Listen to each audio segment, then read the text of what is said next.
ya epanzani ya ndeko na biso Daniel Safo bandeko ndeko motema eza bien te au juste likambo na ye eza nini mpona bainvalide ye akozala so député te likambo nini maître de Limonza concernant la confirmé déjà pour nous pour invalider les relations Daniel Safo wana eza biso te ezali makambo oyo asalaki na baélection na ye ndenge atiaki mwa boussalité pe na koloba moi tricherie na kati wana nde pesi na cour constitutionnelle l'amabilité et puis l'opportunité pour invalider pour la cour constitutionnelle à kati makambo na défaveur na ye ce n'est pas la fin du monde à Zelati 2024 et bande na repostuler mais à ça na ba norme bien soit selon pe na norme ka ma bendenga ndenge ya lingi brutalité ko comme mamabuno surtout na brutalité pe na robunga à reconnaître car le même problème. Donc c'est un peu la politique. C'est ce que nous appelons l'état de droit. L'état de droit, c'est que yo to moni yo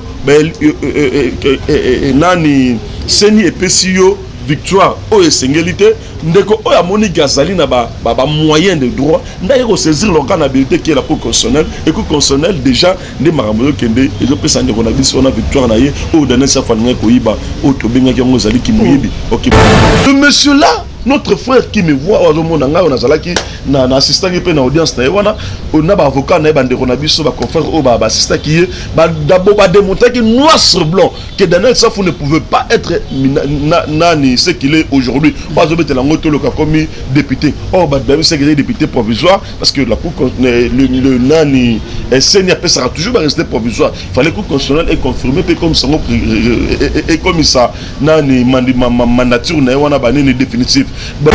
Liwa ya yo c'est plus yo que non Daniel Safo entre la vie et la mort ou comment pour invalider azori au moins tu as c'est la crise oyo que na mawate vraiment c'est vrai ça l'a passé mais ceux qui te le dit tu as passé likolo ya mibeko ya mboka to mboka na biso donc la justice ne peut pas trancher un dossier pour faire plaire à un individu. Non, Daniel Safo n'est qu'un individu.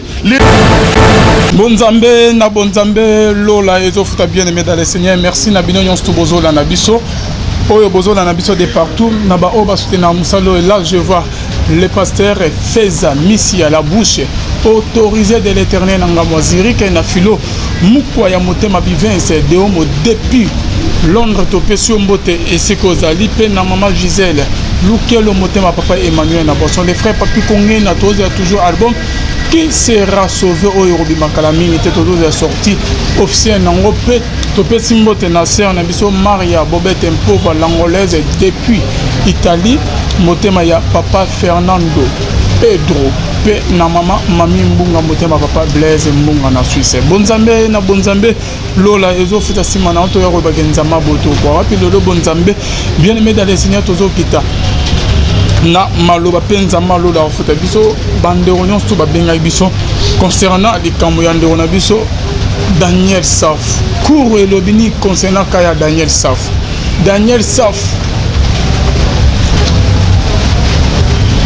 oyo abimaki député likambo na ye zane ba invalider yo ou comment bien aimé dans le Seigneur vous découvrir la vérité il y a mis une émission rien que la vérité et longo nan de connexion maître Doli Monza oyo tozana ye bonjour maître Doli. Bonjour mwana mboka Alvin Beya mupaya muto apesa biso opportunité ko limbola malamu pour bandeko na biso baza libanda bato baza na Congo bato baza musika na bamboka mikili baye ba vérité pe bo solo na kati ya émission na merci beaucoup na bandeko na biso maître Doli Monza bando baso na biso de partout solo ya epanzani ya ndeko na biso Daniel Safo bandeko ndeko motema eza bien te au juste likambo na ye zani mpona bainvalide ye akozala so député te likambo nini maître Doli Monza moni ndeko nanga Alvin na ngana biso lo moko que à force kokosa moi mingi vérité et a toujours ko éclairer bato bazana mobungu ndeko na biso Daniel Safo oui azali candidat na députation nationale et provinciale ngana bien za mona makete bon il y a eu bien ça qui campagne na ndenga salaki wala mais il s'avérait que moi maramama be salamaki na électorat na ye nde pesaki baninga mususu oyo ba contestaki ba résultat wana ba kena considérer cour constitutionnelle parce que vous devez comprendre que dans ce pays en matière il y a ba contentieux électoraux l'organe habilité soit ici il s'agit de la présidentielle il y a députation nationale c'est la cour constitutionnelle. Ce qui s'agit de la députation provinciale, ce sont des cours d'appel. Il y a des habilités à se saisir d'office dans le dossier. Pour l'endroit où on a vu dans le Safou, les endroits où on a vu au Azala qui élu valablement a constaté que na on a vu connaît dans la public les résultats hier à comment on se retrouve qui était raison pour laquelle à cause de ça qui recourt dans le niveau constitutionnel mais déjà ne maramozo kende cour constitutionnelle déjà na avis à ministère public a apprécié déjà raison toujours c'est la cour constitutionnelle a confirmé déjà pour l'Europe ça pour valider les relations dans les sapos on les a bisoté ils allaient ba marampo ya salaki na ba élection na ndinga chaki moi boussalité pe na rolo ba moi tricherie na kati wana ndepesi na cour constitutionnelle la mobilité et puis l'opportunité pour invalider pour l'Europe ça. Mais non, invalider. C'est déjà un processus parce que moi j'étais là dans l'audience, j'ai assisté comme avocat. Na Monique avocat a donné le safou et puis na parti a donné le safou. Bazala qui en cours il y a argument parce que bakoba ko pesa argument na bango malomute le ministère public quand on appelle ça qui a vinaye alors que non en tout cas si cela est ainsi il faut pas remettre la victoire pas remettre la victoire na mutu oyo et sengeli poazale on tolobi na ndeko na ngai de safou bon ce n'est pas la fin du monde ce salaire que cour constitutionnelle a kati makambo na défaveur na ye ce n'est pas la fin du monde à Zelati 2024 et bande na repostuler mais à ça na norme bien soit ça on peut na norme car ma bendenga ndenge ya lingi brutalité ko mema marabuno surtout na brutalité pe na robunga à reconnaître car le même problème donc c'est un peu la politique c'est ce que nous appelons l'état de droit c'est que yo to moni yo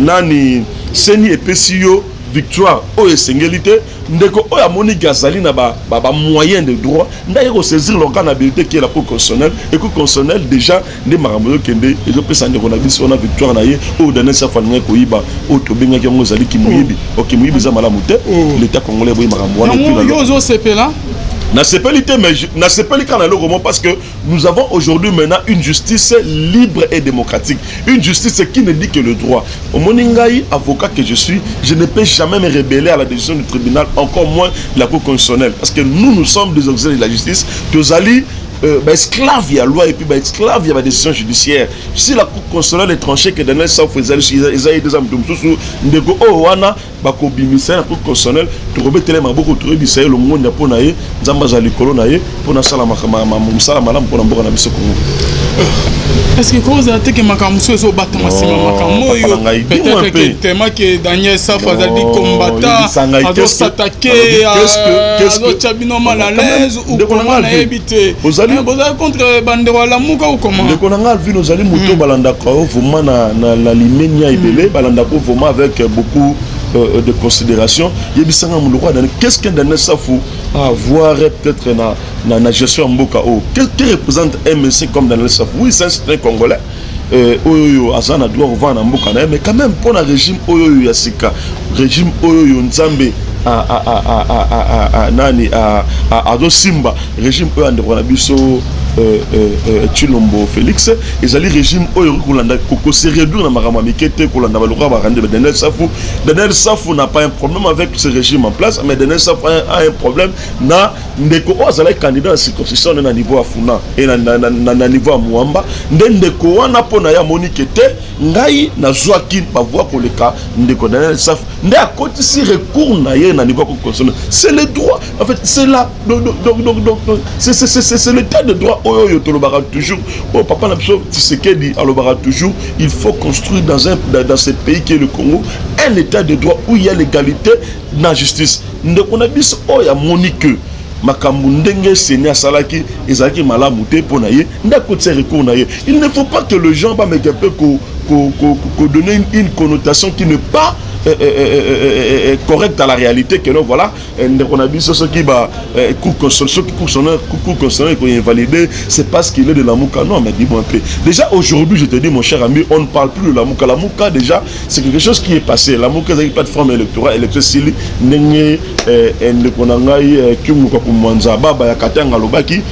non, non, Moutuna, Moutulele, façon, on n'a pas parti.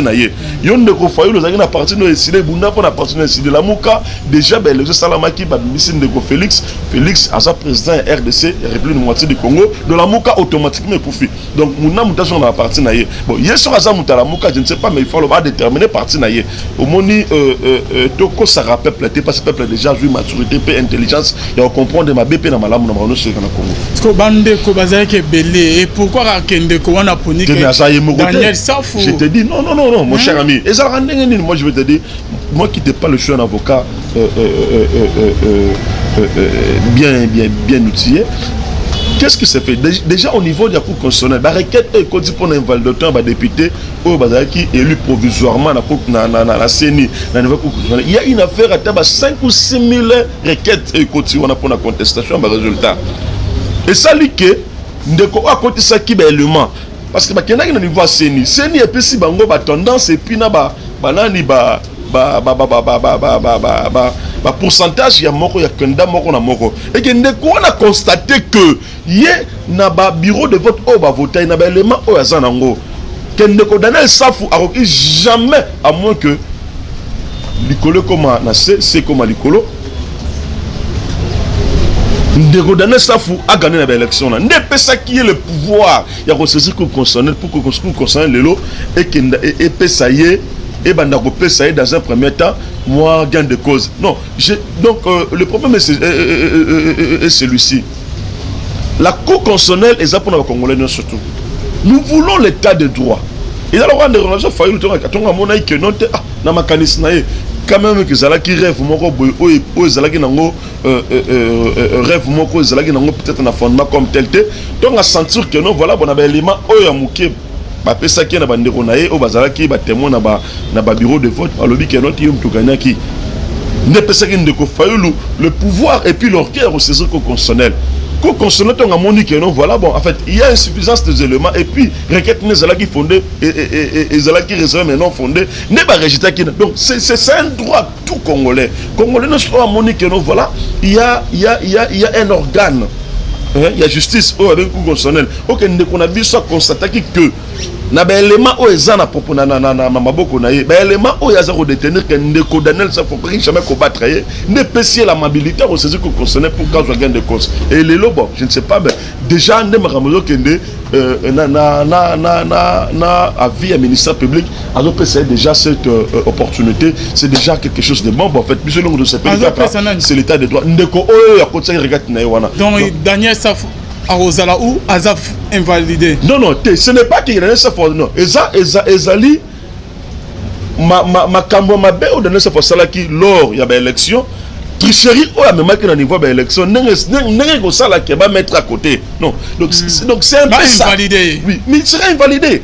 Le monsieur là. Notre frère qui me voit au monde on a zalaki na assistant qui peut na audience na wana on a avocat na bande on a biso ba confrère au ba assistant qui d'abord ba démontrer que noir sur blanc que Daniel Safou ne pouvait pas être nani ce qu'il est aujourd'hui pas obéter la moto le comme député ba David c'est député provisoire parce que la cour le nani SNI ça toujours rester provisoire il fallait que le constitutionnel est confirmé comme ça et comme ça nani mandature na wana ba nini définitif bandeko wana pona ye na bareke to continuer na élément parce que biso doit ba spectateur to kotaki na kati ya salle d'audience parce que au Congo vous devez le savoir que les audiences sont publiques donc l'accessibilité ça na batenu surtout batenu sur moutonno sur ça ça ayoka to à comprendre quelque chose il a ce droit là et puis cette liberté en compte na kati ya salle d'audience pour ayoka ba décision ba cours de tribunaux donc dans le cas d'espèce, moi qui vous parle, je faisais parmi à Batou, je vis étant qu'un analyste politique et puis juriste de formation. Dans mon indenge, bandeko wana bandeko pesa argumentaire na bango et puis bandeko oh ya il y en a il y a Daniel Safou oh bah on est tergiversé de même. J'ai senti que en tout cas ce qui vraiment il fallait que faut que la justice congolaise a tranché en tout cas de Daniel Safou a mérité aux places néonaté à Luka Moussala azongata na Moussala journalisme ça moi qui te remis mais maître Doli Mwanza ozo monter que les cambo yo bozo lu kila de on a biso Daniel Safou on dirait c'est comme si il paraît ne bande musu bazo bino bande oui nanga moi il dépêche on dirait que c'est on a bino ozo monter que ça mabe d'abord nini d'abord moi je vais de rectifier le roman quand je parle des histoires fondées pour ces pays. Quand je me bats pour ces pays, ce n'est pas que j'ai une connotation politique. D'abord, je suis qu'un analyste politique, un passionné du pays qui veut à tout prix qu'on recadrer mensonge et puis pourquoi ces pays, le Congo, les gens doivent comprendre là où nous venons parce que le Congo existe que des noms.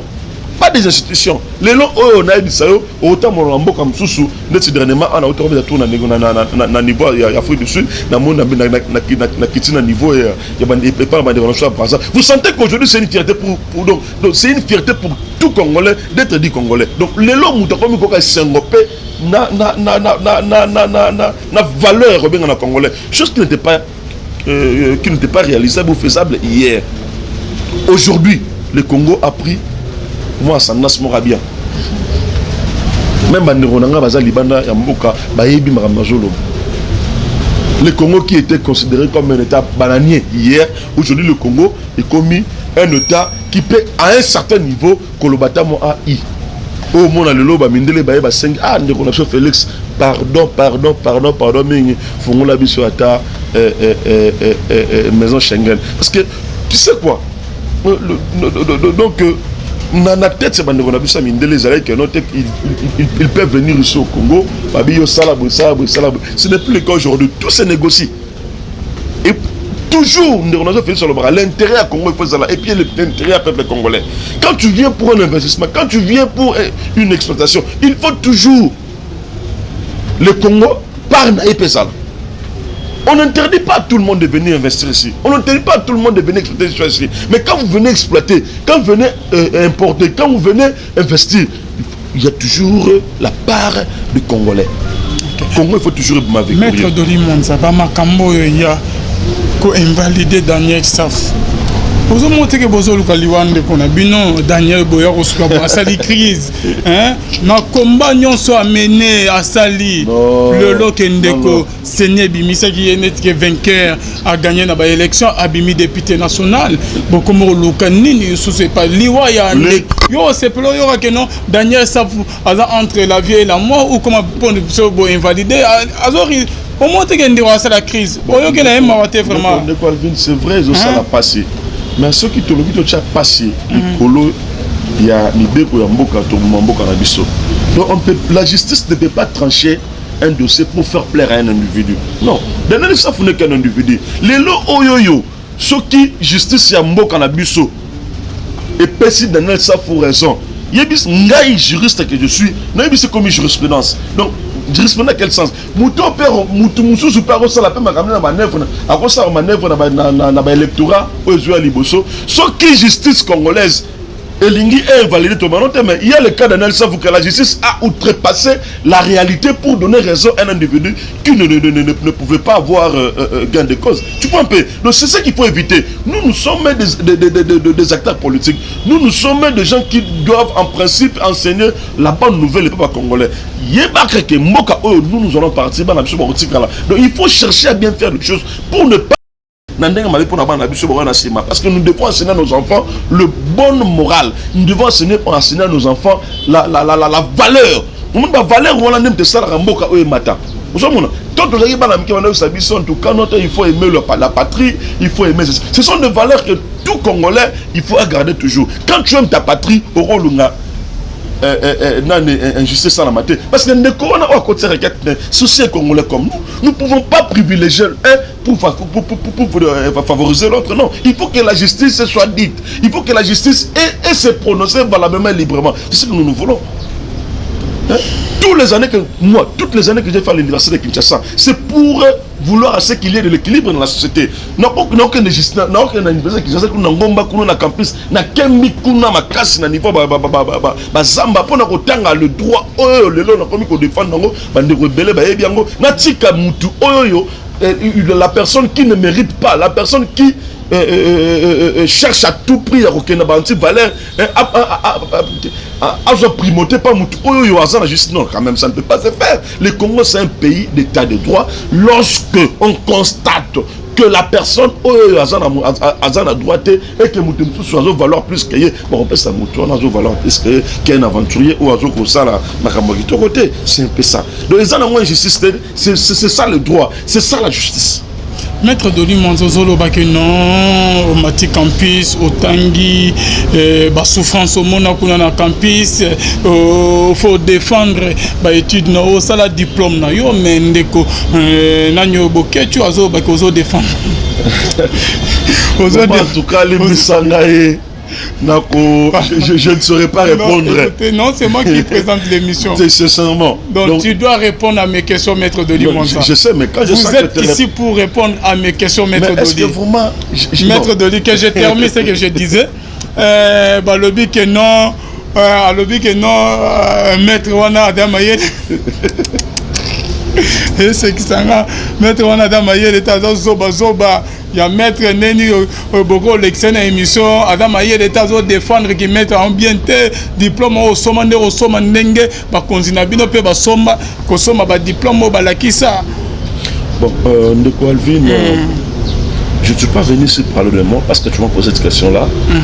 Je serais dans l'obligation à commettre un peu pour répondre. C'est juste tirer les choses au clair hein? Oui, oui. Hein? La personne qui est devant vous c'est un avocat. Je fais 10 ans de profession.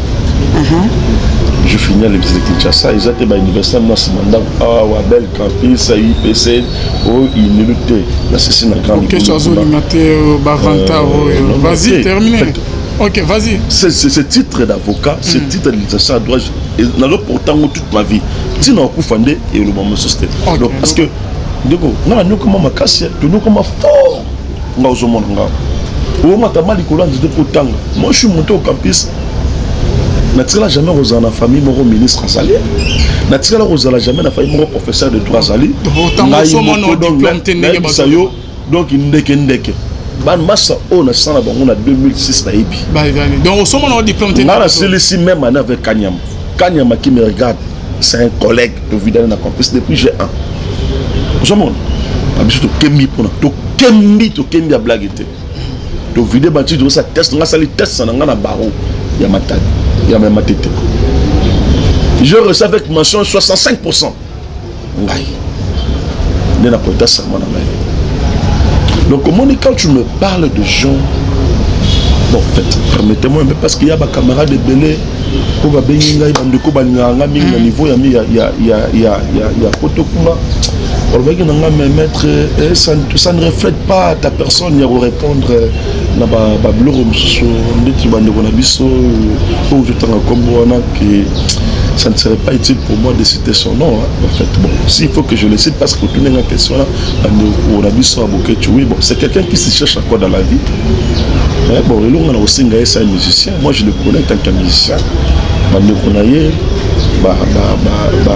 Fali bande ko na ye je m'excuse un peu héritier les qui m'écoutent héritier bande ko na ye belé aujourd'hui il s'investit pour investir ça la musique na bango le congolais ne soit ça pour déguster ma produit na bango basala lui je sais profession de la musique le roi a profession c'est être avocat le yé professionnel de la musique en tout cas il faut qu'on essaie un peu de recadrer les choses. Si tu es musicien c'est quand la poste là qui est musicien si tu es analyste politique zala la qualité donc il ne faut pas faire un peu moi meli melo na bureau mususu mais est-ce que là on n'est pas ça qui est kanda.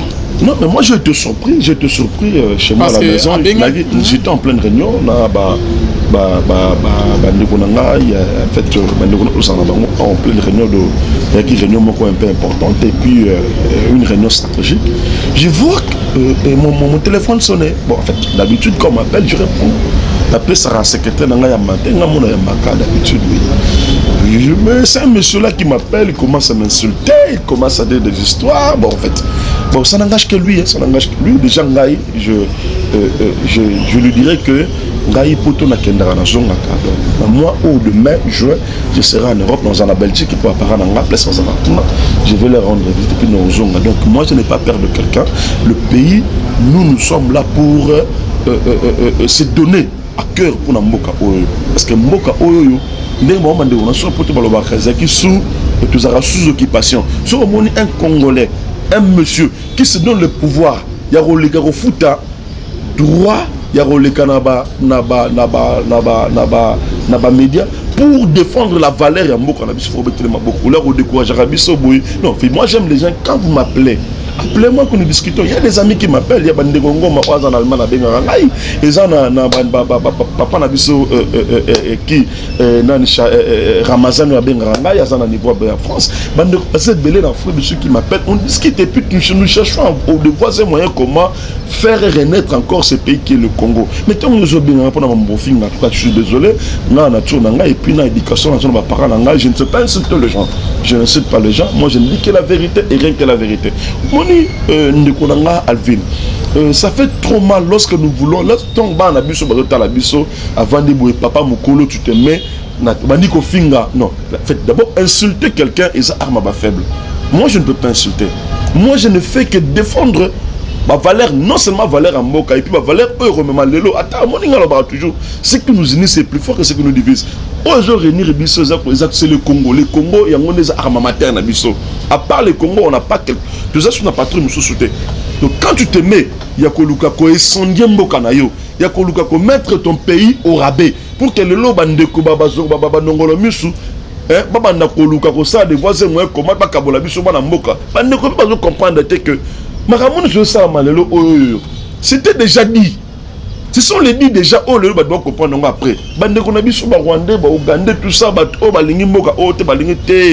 pour avoir les Congolais, tout Kabola Bango, le Lobuluba, Mutabando, Mouyanzi, Mungala, tout ça, ainsi de suite. En fait, que Bango va prendre l'ascendance d'Ambo Cannabis, chose que nous ne pouvons pas accepter, chose que nous ne pouvons pas le laisser passer. Il y a moi, Tobengi Bandeko, nous surtout au Bazana Bolingo Mboka, mais nous surtout Balingi, l'union et puis l'ensemble à Mboka. Tu es ici, Bango, Baya vers Bisso. Tu fungoli Maboko na Bisso, Baya. Tout construit Mboka. Il y a un moko à Bengakingaï, Azali, rédacteur à niveau RTBF, où on a intervenu dans l'émission le dimanche à 9h. On a la radio, au bazar à niveau de Belgique, France, ainsi de suite. On a une intervention parce que nous voulons d'abord. Les gens ont tendance à ne pas comprendre les choses. Tu ne peux pas m'aimer moi. Ma figure n'a tout être n'a pas plaire yoté. Figi a dit ce que tu as des hôtels, tu as des qualifiés, mais et le quoi malonga, kota la lungi n'angate parce que lungi n'angé betso et robetso mabaku, ta yoka maloba qui tourne dans un bisayo, parce que l'élo oyoyo, ceux qui te portent la guerre civile entre tribus, na bisayo c'est Congo sera par terre. C'est ce que le baba de Golomi soit lingi. C'est ce que bande konabi sommes tous au bateau au bazana, li mutema li konya otoba qui vient vite, mutema qui vient vite, hein, molbaranene, mutema li kundu. Balingi le Congolais entre Congolais pas bon. Ce n'est pas normal. Boulani de Bonabiso Félix Sekedi tala de elora malonga azui. Alobi voyage dans liboso au sala. Awa na République alors qu'il t'en abandonne. Parce qu'il sait. Azolu va décourager bato balingi bokaboli na kata mboka o. Bato balingi to zala na ba non, ce n'est pas normal. On ne peut pas l'accepter. Lui étant que le premier fils du pays, alors il était voyage dans la liboso non kita abandonné. Avant toute chose dans kita abandonné. C'est ça ce que nous voulons au Congo. C'est ce que nous voulons. Hier, à la réunion à ce conseil de sécurité, il y a armée ainsi de suite. Il a pris des décisions salvatrices. Tant que lobby qui est noté, bandeko ba chèque de bakuluna nous surtout ba regrouper bango. Bakanga bango place moko bakende na bango na formation na niveau INPP bakotisa bango ba apprendre métier pour que bazala lobby ou après demain ils tuent la société bakotisa bango. C'est ce que nous voulons dans ce pays. Déjà, au monde à Moutou, dans peu de temps qu'il a fait, ça un mois dans les 24. Jusque-là, il n'a pas encore fait un mois. Encore que ça, un mois dans les 24. Mais vous sentez déjà que les gens respirent. Il y a qu'on dit sur ta communication. Oh yo yo, Mbongo, taxe pour le tas, et taxe 65 millions de dollars par an. Mais Félix a continué à pouvoir. A ça même pas un mois. Déjà, commis, même pas un mois, comme ça, 95 millions.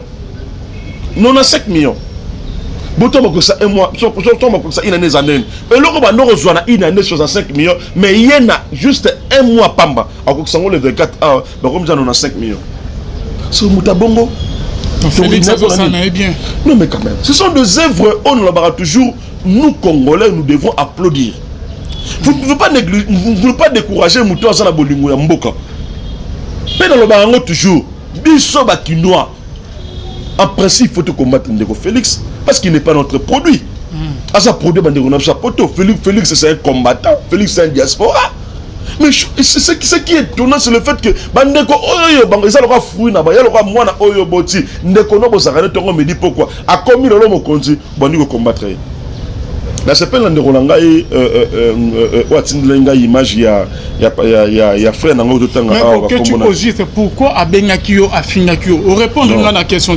Pourquoi Boketu a la émission tout ça la fois passée a commis un niveau au lobby qui a bengu a menacé le menace dans le téléphone a fini au bêtise à lobby que Bozan Dengemona Bakonzinabino Kuna Bozo Bomamboka Boina Boy. D'abord, vous devez comprendre que dans ce pays, moi je n'assume aucun poste. Et puis Nazaka. Derrière poste. Parce que déjà ma profession d'avocat, Yoyebi, on a vendu à un centre qui est à Kinshasa, laisse avant à Namatongue, tu le sais. On a vendu à rater na Kingabo, tu vas vendre à Namatongue. Donc déjà quand tu loues une maison à Matongue, le pango Mayomoko, c'est pas donné à tout le monde. Yo sait. Donc toi tu sais. Donc et là il faut comprendre une chose, mon cher ami. Il y a des gens bon, Fenzamba qui est là pour insulter. Moi je ne suis pas de cette famille. Moi j'étais bien éduqué. Mes parents n'ont pas besoin de. Et c'est Boketu qui a été? Non, mais déjà. Quand vous parlez que vous avez bien éduqué, Boketu? Donc, maître, moi, vous n'arrivez pas à me répondre, s'il vous plaît. Je ne veux pas que tu transformes cette émission. Il y a pour répondre de quoi pour nous c'est gaz. Mais tu dois me répondre, s'il te plaît. Moi je vais na gaz, il y a gaz kolekayo. Est-ce qu'il y a un gaz? Non, ça n'a pas ça gaz tu sais. Non, il y a un gaz. Il y a un Kinshasa, quand tu ne parles pas de maître de lui, tu es non partant. Tu le sais bien. De quoi je suis capable. Merci beaucoup, maître. Pourriez-vous me répondre?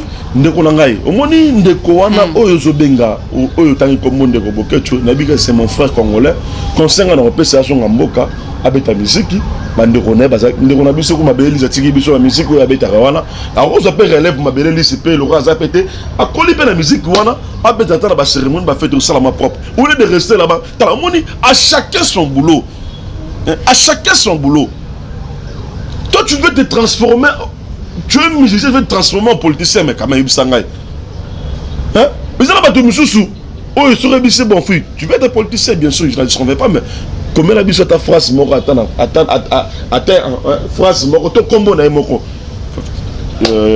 Permettez-moi un peu, mais je ne suis pas sûr qu'il sera en mesure de le faire. Mais comment Moutouana se tape, il insulte tout le monde.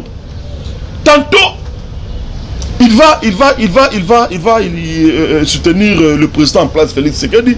Tantôt il insulte, tantôt il fait. Mais je dis moi un peu, la politique c'est la constance. Moi je ne suis pas un mangeoire.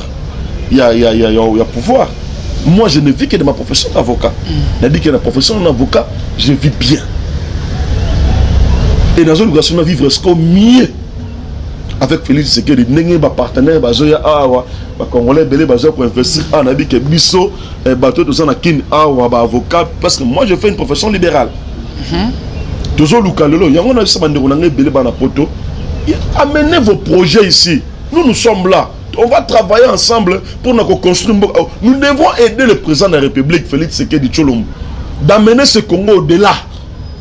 Ne venez pas, il faut pas construire votre vie à insulter. Oui, vous insultez, ce n'est pas mauvais. Mais quand vous insultez, mais il faut aussi voir la contrepartie. Insulter pour que ça l'anime. Non. Merci beaucoup, Maître Doli Mwanza. Nous sommes arrivés à la fin de notre émission. Le temps nous fait un grand défaut.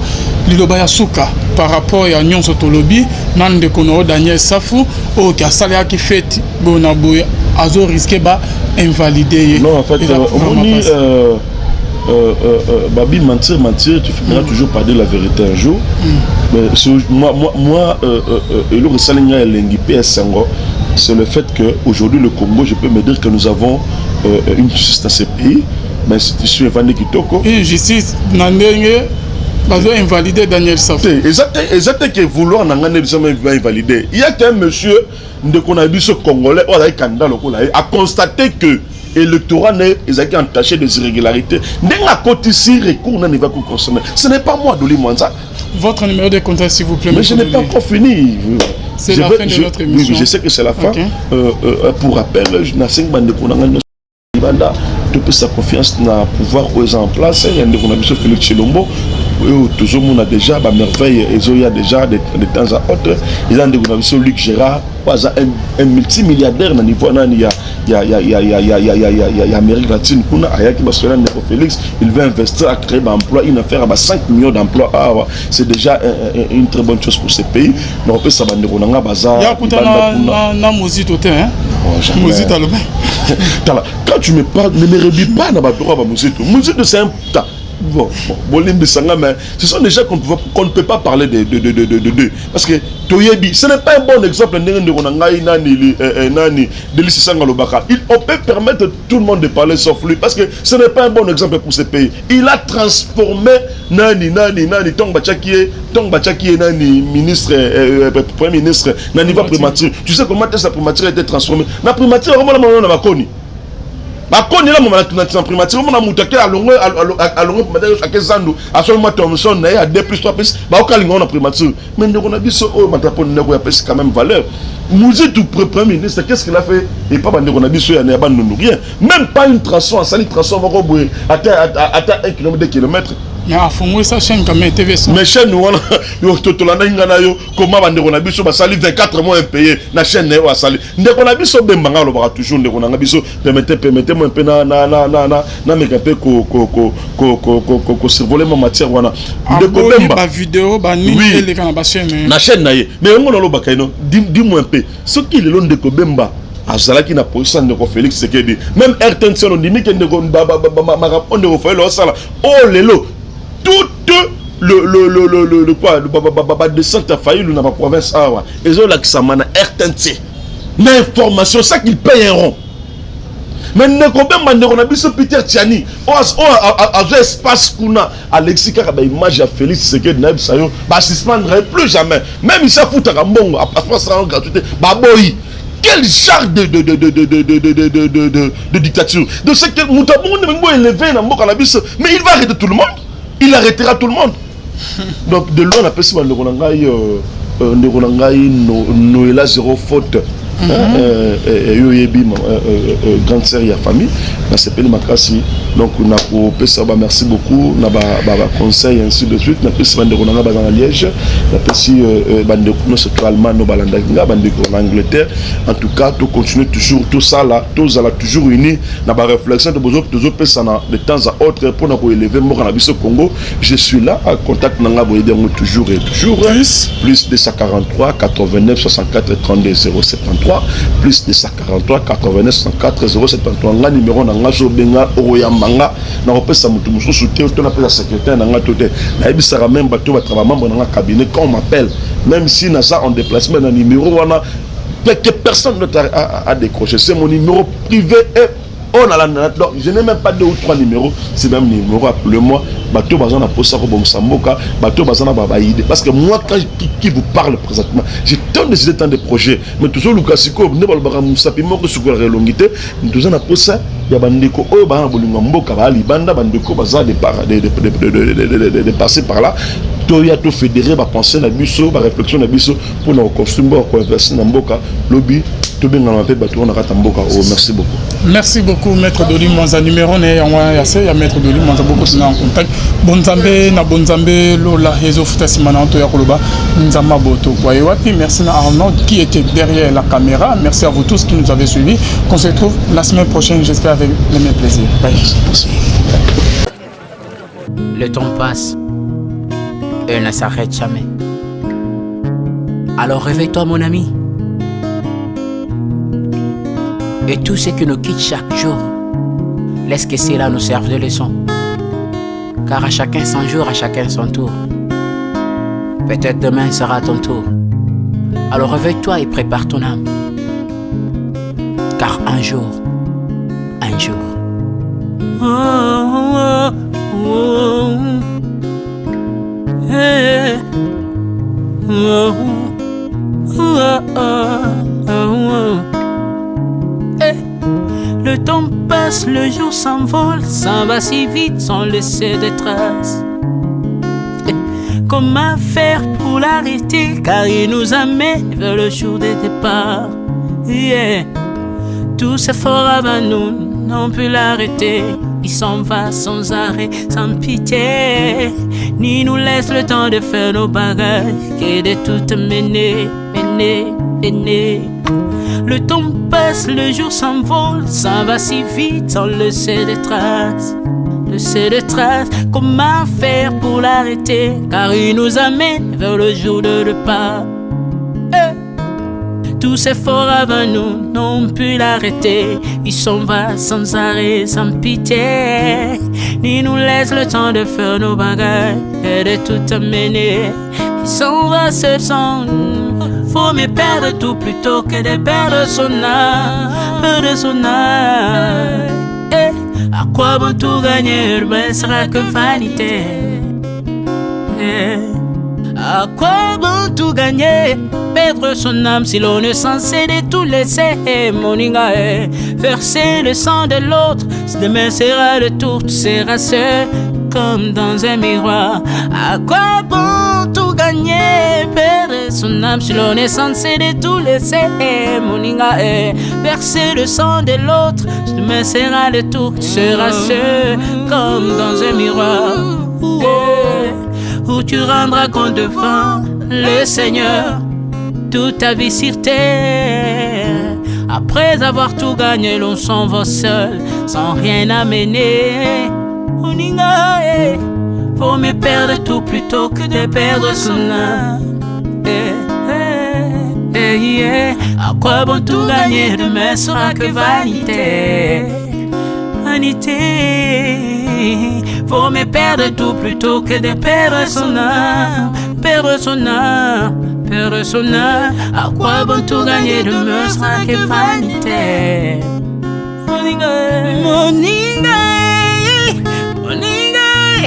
Moninga, tala tango ekoleka.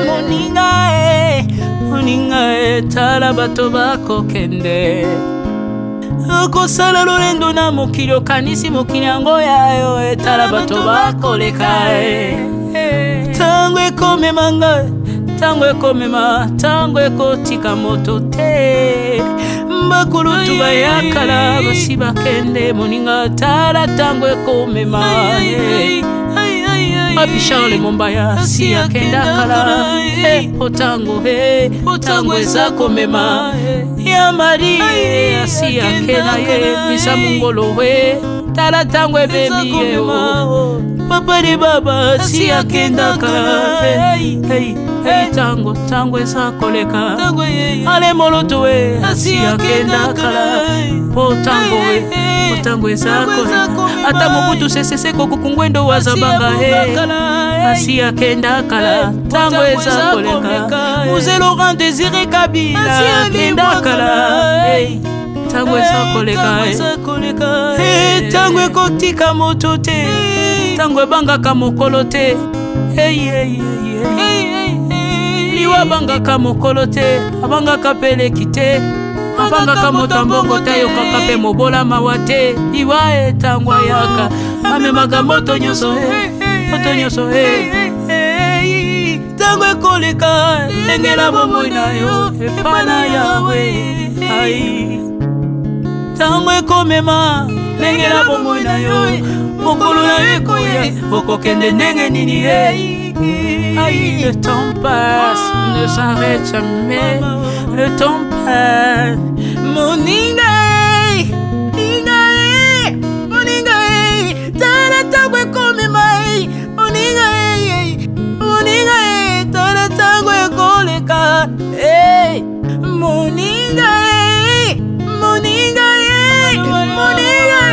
tala ntango ekomema moninga tala ntango ekomema ntango ekotika moto te ndenge na bomoi na yo tala bato bakokende osala ndenge nini okotikala ebende te okotikala ebende. Le temps passe, ne s'arrête jamais. Le temps passe, ne pardonne jamais. Le temps passe, ne s'arrête jamais. L'ingéla bomo. Moninga,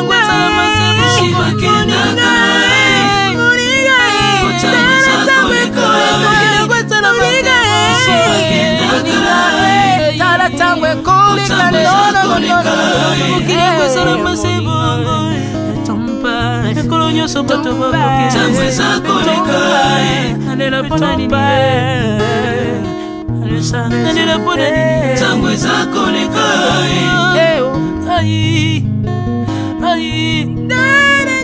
ntango eza koleka